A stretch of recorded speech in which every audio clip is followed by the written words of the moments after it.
Because you're like, how did you get me? Rah, rah, and you get mad and you go after him. All right, so we are doing this match review for Lost and Dark TTV, Twitch.tv. So if you're not following the homie, make sure you do. This is their Huntress match. They have 2,011 hours, so very seasoned gamer, very seasoned gamer. And obviously, my background with Huntress is she's the character I have the most hours on.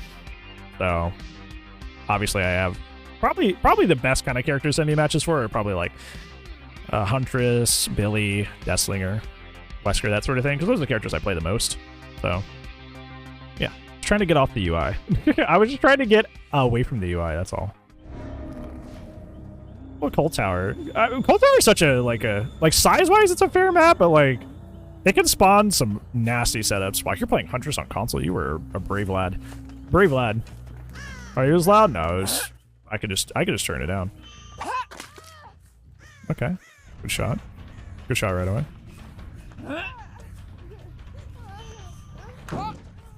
So this is the thing. We were talking about this earlier, actually, when we were playing Huntress. That shot like that was like totally hittable. But this is something I'm still sucking at, even though I have so many hours on this character, is when you're up close and you like see like you have line of sight.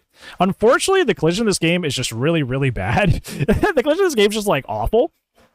So like the same way that like I would run into stuff on Billy trying to like curve around it, you'll find that a lot of the collisions, the bad collision in DBD also affects you as Huntress. So like ideally if you're trying to hit a shot over something and there's something at least like hand level with your character, like how she holds her hand up like this, if there's something right here that's like kind of level with your hand, you probably have to back up to make clearance over the car here, because typically you look at objects in games and their collision matches their collision matches what you're seeing, but in DBD that's not the case. So realistically, even though this car, the line of the car is like right here, realistically, the collision of the car is probably up over Nia's head, which is why you collided with nothing there. It's because for some reason, DBD just has really sloppy collision where it's like everything has like an extra like 1.5 feet of space around it that you can't touch. So just keep that in mind when throwing hatchets. Like I said, that's a mistake I make all the time too, because I'm just like, no, it's in front of me, I should just hit it. And it's like, nope. Good patience, though. That's a safe pal, it's good to get out of the way. What are you looking for? Oh. Oh, okay. Were you aware she was there and you were looking for her? Yeah. That one's easy. This one's pretty easy. You just face the wall. Like if you faced over here, she wouldn't have got that flashlight save. Yeah, if you faced the left and faced that wall, you would have been fine.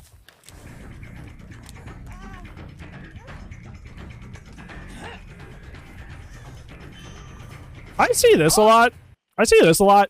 Is that like a lot of people when they're in this exact situation do exactly what you do.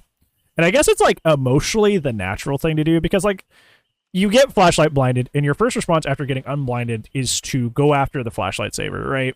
Because you're like, how did you get me? Rah, rah, and you get mad and you go after him. But realistically, you should probably just go down the person that's already injured again and just slug them and then go for the flashlight saver. Because they may be out of position and not in position for a save again. And in that case, you can just get a free hook. And even if they do come up for the save and they're in position, you can just, pressure them. And now that you know that they're there, and throw hatchets at them. So I would just down the person and slug them that you already downed already. And then go for the flashlight saver. Because now she can go get on a gen, go heal, do whatever she wants. And you're starting your chase all over again, like a fresh chase, both health states. Which is not beneficial.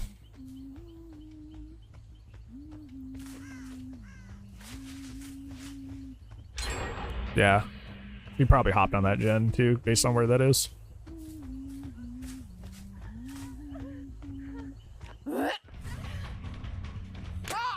Yeah, once again, like, the collision is a little bit wider on that window if you're that close to it, but if you backed up, you could probably clear that. So make sure you're backing up and not putting your face directly against objects while you're throwing hatchets.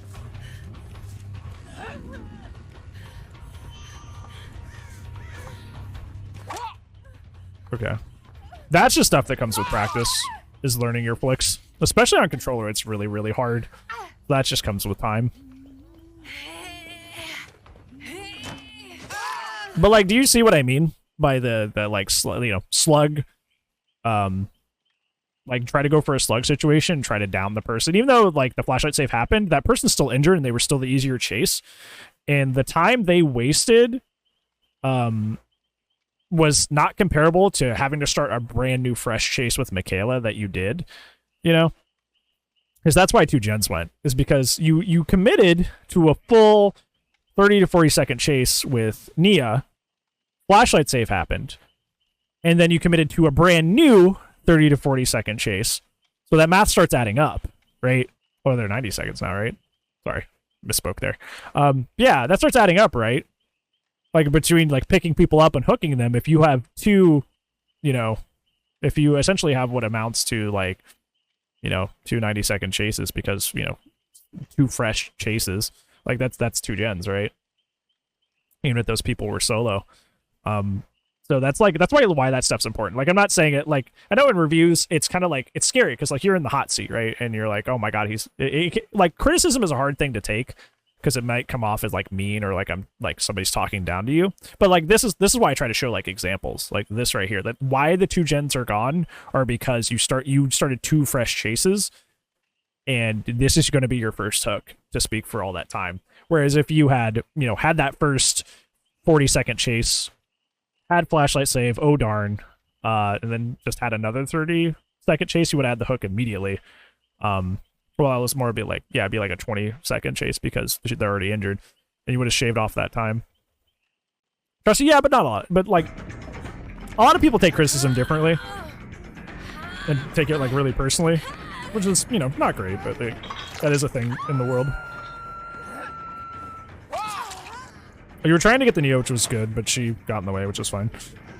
That's just them playing right, not you playing wrong.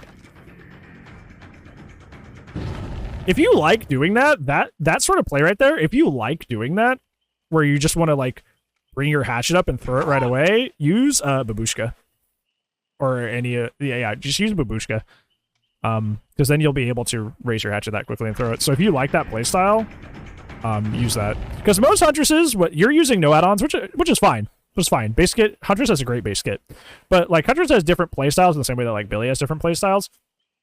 You have, like most Huntresses, like Ralph, like Moody Joe, like, they like to go for, like, you know, trick shots and stuff. So they'll run, like, you know, O-Caft and infantry belt, so they can go for more shots and have more shots more often. But there's also, like, different playstyles, like Babushka and Roseroot, like the flight speed and the hatchet, readying your hatchet quicker add-ons. So if you want to hit somebody quickly before they get around a corner, and you like that playstyle, you use either flight speed or hatchet ready speed, or both at the same time. So if you like that playstyle and you want to do that, those are the add-ons for you. I'm saying that off of, like, one attempt, right? But, like, that's just, you know, different ways to play the character. You have darkness revealed, so you see that person there. Do they know you know? Or are they just teabagging there? So, one of the big ways you can get Huntress hatchet hits is, a lot of it has to do with your red stain. So, like, right now, like, this hit is not as implausible as you think. So you're doing this. So right now your red stain is here. So she's sitting on the corner of the window just out of sight where you can't see her. And you're going to cross through the window, in front of the window either way. So she knows where you are. So she's not going to, like, she's not going to cross in front of this and hit you. But when you get to this situation, if you kept holding your hatchet, because the blood's right here, what I would do right here is I would turn around and do a moonwalk and hide your red stain behind you. That way she doubles back instead of heading towards the window. Because if she doubles back here and you have your hatchet ready, you just smack her, like, right here, about where your axe is. But because you just kind of, like, hold W at her, she sees your red stain coming around the corner and makes the safest play, which is to just run away. And you're gonna do that a lot. If you want to, like, really start securing your Huntress hatchets, like, moonwalking is not optional. Like, moonwalking is not optional, because so many hatchet hits come down to that millisecond, that little piece of their leg or their arm that's going around the corner, and you smacking that. So saving like literally like 1 foot of distance as Huntress is literally the difference between an injury state and not. So like moonwalking is not optional in this character. You really should be doing it like as much as you can, because it's so much more impactful with the hatchets.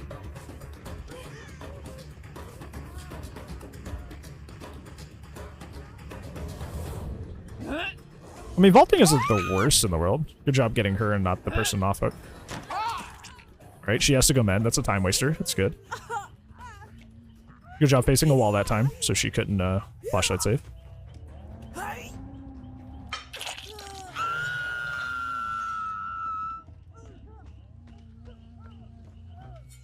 Here, what I would have done, obviously you saw her scratch. Actually, this is fine. This is fine. Forget what I said.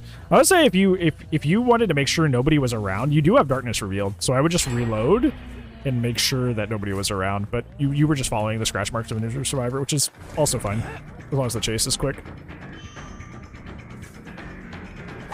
That was great. That was good. Because you did that. You see, you know how to do it. You just did it there. Because what you, it was very subtle, but you put your red stain right here, so she doesn't see you coming around this corner. Like, your red stain is facing here on their screen, so she doesn't think you're coming around the corner, because you're facing the wrong way. So you're able to just very quickly peek around the corner and throw down the wall. Just do that more often. Just do that more often. That was good. Do that more. Do that thing. I think it's the most fun thing about match reviews for me is that, like, I see, like, most people know what to do.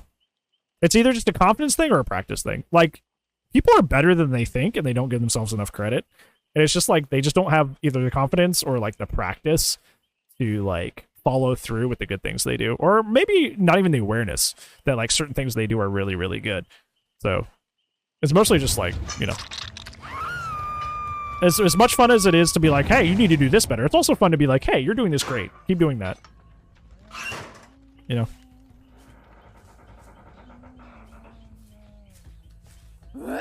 They hear you and they're doing that. You could have hit that. You just need to be more patient. I know it's boring. I know it's boring to zone people, but realistically, if you want the most out of Huntress, you really do have to zone a lot or hold your hatchet for very patient amounts of time.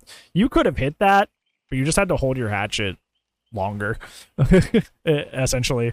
So, like, don't be afraid to be, like, quote-unquote boring and hold your hatchet for long periods of time, or to, like, zone people with your hatchets, because, like, it's just good, and it is the max value out of your character, even if it's, like, not the most fun thing in the world. Yeah, some of the most boring playstyles are often the best for victory, yep. Sometimes, unfortunately, so. But, yeah.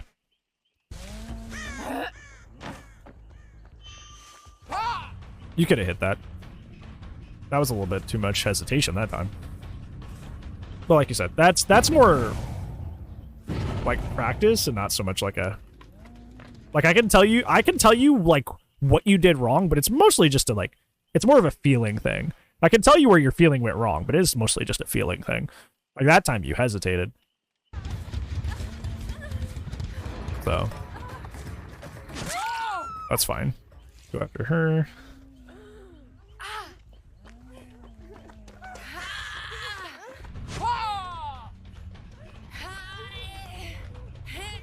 He's probably going to take a hit, and then she's going to take a hit. Oh, nope. She's just going to try to blind you and think you're a moth. Nope. That was not very smart of her. See, like, right here, perfect example. She is just going to keep rotating around this tile because you're not making it ambiguous where you're going. So you're just kind of like what I would call being a rhino or being a tank. It either works, being a rhino or being a tank. You're just kind of like going at her, right? You're just, so she has gotten the information and gotten the message. Okay, she's just running at me. She's just coming after me like she's charging me like a rhino. She's just rolling forward like a tank. I don't have to double back. I don't have to make risky plays because you're not making it ambiguous at all, like where you're headed. So, like here, where she disappears around this corner to like potentially slap you in the face with the pallet, I would turn around and then moonwalk. That way, it's a you know, a little ambiguous, where you're coming from. And if she messes up and she camps the pallet here, she has two options. She has to very quickly get around the corner and pray that she doesn't get, Huntress hitboxed, which she probably will, so that's a hit. Or she drops the pallet, but as long as you don't get stunned, you just throw the hatchet over the pallet and it's a hit. It's kind of a win-win. So that was the difference between a hit or not, like right there. Swing through pallets so you get a lot of campers. Yeah, I feel like I used to give that advice to people. I really did. I used to give people that advice is like, always swing through the pallet, because you'll never know if you'll hit them. I feel like since pallet validation went through, that's not so much as valuable of advice anymore, because I feel like 90% of the time pallet validation will just err on the side of the survivor. Like, pallet camping is like actually underratedly strong, and I'm sure you've run into people that understand that it's not underrated and just camp pallets because they know it's free. They know it's free, which is unfortunate. Yeah, it's like I wouldn't bet on that as like a consistent principle of play, is just swing through pallets to hit people camping. Because pallet validation is that gracious. So you did it there. She just, she made the right play there. You just gotta do that with your hatchets. Yeah, you're hiding your red stain to melee, but not to hatchet. Yeah, you already know what to do. You're doing exactly what you need to do with your hatchets while you're trying to melee her. Just do that with your hatchet ready. Just do it with your hatchet ready. Also, that's just, could have been more patient for Dead Hard, but like, it do be like that.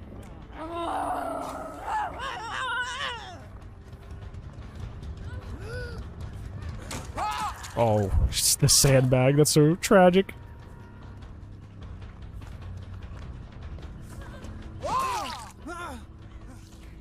Yeah, stick on the Michaela. Good job. Good job. Good job. Yeah, you got to be a little bit more patient with your hatchets, because essentially what you're trying to here's the big thing. And I wonder if I could bring this up. I'm going to show you something, and this might be a little bit too in depth for just like a simple match review, but that's what we're here for. We're here for education. Okay. If somebody's ahead of you and you're chasing them as Huntress, they have essentially two options on what to do when it comes to avoiding a hatchet. Or they have essentially a limited palette of options that they can use to avoid you. So what they'll do is you'll have your hatchet ready. So you're going to try to get your hatchet ready to swing and hit them. They're either going to do what I call the anti-mind game and just keep running. And in that case, you wait a little bit. You're a little patient. And once you notice they're not dodging, just throw. What they'll like to do is they'll like to, see you raise your hatchet. And then when they get to a point where they think you'll throw, like, shack door, like she was at shack door there. Let's say there's just like, we'll draw a little bit of shack here. So she's at shack door. The most optimal place to throw the hatchet is obviously when she's going through shack door, because that is obviously a place that she's not able to dodge. So what she did there to you is she baited you by making you think she was going to go through our hatch door, and then she fanned right immediately afterwards. So they'll do that. People will go a place where they think you'll throw, whether that be under a pallet, through a doorway, and then they'll just immediately juke right. They'll immediately juke right, and that's what she got you with there. Now the third one's really annoying, and it's kind of like the most common way that people dodge hatchets, is they'll go right to dodge, but the moment they hit this point, they'll just go right back in. They'll go out and then back in. So as soon as they think you're going to throw, or you're ready to throw, they'll go out. So they'll try to, realistically, you would throw your hatchet here, right? Because you just saw them dodge this way. But then they fan back in immediately up here, so they just juke out of the way. But this one's the most common form of dodge, I would say, for Huntress. So what you do is you just throw straight. you just throw straight. You just wait for them in the fan, and as soon as you see them start to even pivot back to the left, just throw straight. The counter to this is to go right and then right again. And this is all based on just like watching the survivors, because everybody reacts to Huntress differently. Everybody loops Huntresses differently. But the way to counter that is to go double right, because in that same situation, you're waiting for them to pivot and turn back in, like with that. They just pivot and go even further to the right, and your hatchet just flies straight through, because they're out here at this point. So those are kind of like the main ways that people, it's like the main 4 ways, like we're up to 4, main 4 ways that people dodge Huntress hatchets. So that's what you need to look out for. Oh, I didn't want to go that far. Is either if they're in a doorway, or like at a wall or something, for example, like we just saw with Shaq. We'll redraw that. They will either just, let's review those. So they will either just, you know, just greet it and just go, because it's like the anti-mind game. It's like, what if I just do the unsafe thing? Or they'll bait something unsafe, like, or a hit that they think you're going to get, and then just immediately dodge. If you're out in the open, they'll either go out and then in, or they'll do double out. Those are kind of the 4 plays to avoid Huntress hatchets, so it's kind of important to know that if you're going to play the character, because those are kind of the 4 consistent ways that people play against her. Now, like I said earlier, oh god, it's all about getting to know each player and see what kind of mind games they like to do. That was just you needing to aim higher. But yeah, those are kind of the 4 mind games you need to know. Because the best, sometimes the best offense is a good defense. Good job waiting out the dead hard. So those are the 4 main ways people will dodge Huntress hatchets. Somebody got right back on that gen. That's crazy.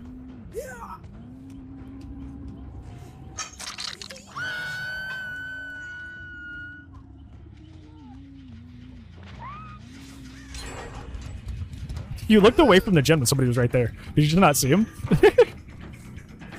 You literally could have interrupted him. Good awareness to see them over there. Like, legitimately good awareness. Aw. Once again, that's patience. For example, like that perfect example right there, I was mentioning you maybe use Babushka or Rose Root, is you can't, like, her hatchets, when you first pull them up, are super floaty. Which can go to your advantage because you can go up and over things, which is really cool. But you seem to just want to ready your hatchet and throw right away. So your 2 options are either use Babushka flight speed, one or the 2 or both, so you can actually do those kind of plays, or be more patient and wait for your hatchet to get that speed naturally. Those are your 2 options. Because like you said, you've lost a lot of hatchets, or you've missed a lot of hatchets to that right there. Just kind of readying and chucking it immediately.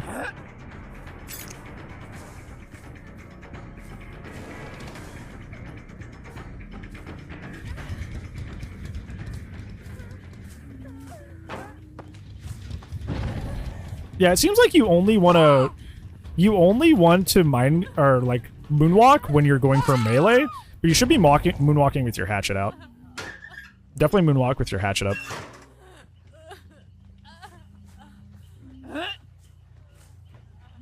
Somebody's also to your left. I like the choice to slug here because you're down on pressure. You didn't commit to him. I would slug to get her, yeah. Slugging is the right play here because you're down on pressure. But yeah, you got somebody out of it, thankfully.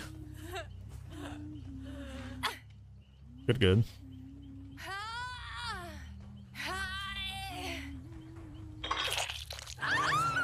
She's dead, which is good.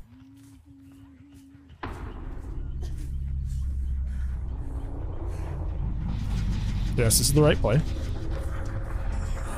Yet unbreakable, that's so annoying. I like how Meg was there anyway. I like how they threw this too. Yep. Took that hard. Nice flick. Nice flick. See, there you go. Perfect. Literally could not. You did everything correct there. Literally everything. Slugged when you needed to slug. Disembarked when you needed to disembark. Really perfect. Literally. What they realistically should have done was split up on gens, but they were just trying to greed that one because it had the most progress. So that was a misplay on their part, but you capitalized on it perfectly.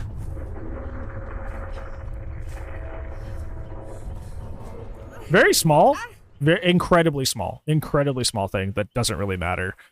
But, you know, it's a match review. So I would pick up Leon first over Nia because Nia already used her Unbreakable, so I know for a fact she can't get up on her own. Leon might have Unbreakable.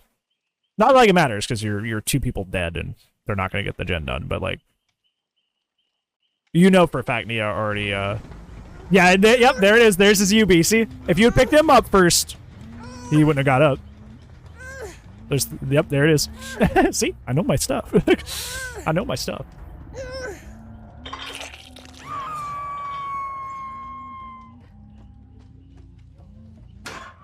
Doing boil over? Ah, I see. Yeah, you haven't downed him yet. Or you haven't picked him up yet, so you haven't even seen boil over. You've downed him, you haven't picked him up. Yeah, and he gets that gen. See, that was the difference between that gen popping and then not, right? That was the difference. And he had Addy. Yeah.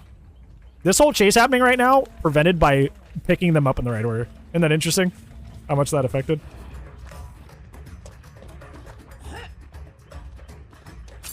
You could have hit that. You didn't have to shoot that. You get him up here either way, but that was cool. That was style points. That was style points. That was style points. I'm about it.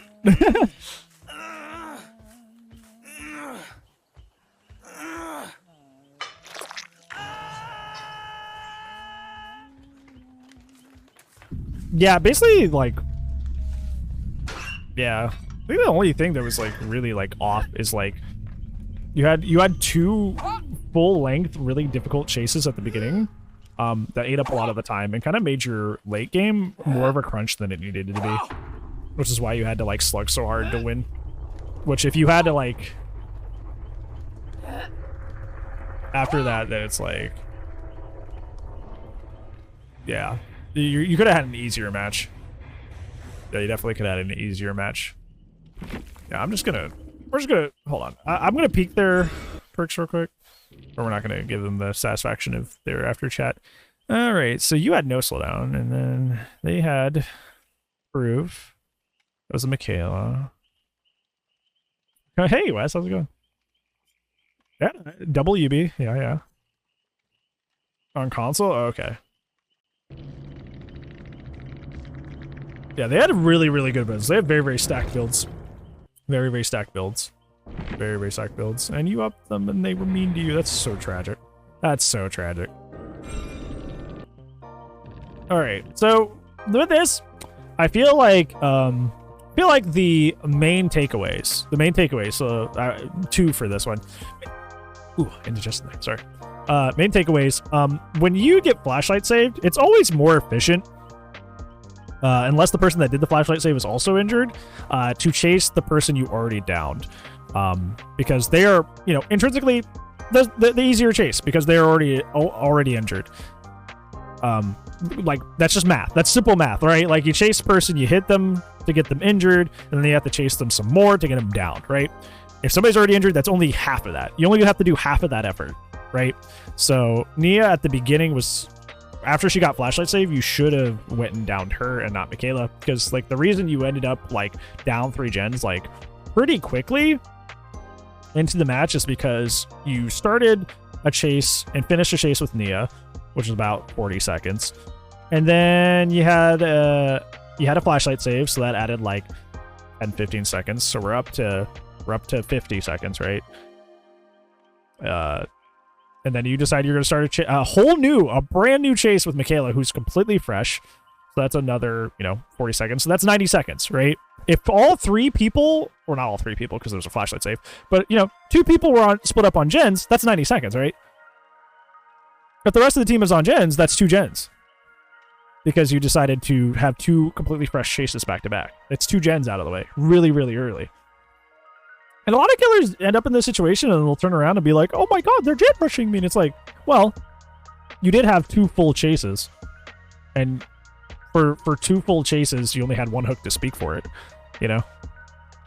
So I would have shaved off some time and gone after Nia to shave off like 20 to 30 seconds off of your beginning game, your early game. That way you could have like used those 20-30 seconds to go interrupt a gen and go pressure somebody go start another hook, you know, like something like that. Something like that. That time, it's just time and DBD. Time and DBD is gen time. So saving something like 23 seconds is a big deal. Obviously the second thing is you feel incredibly comfortable moonwalking to chuck hatchets, or moonwalking to M1 people. Let me rephrase that.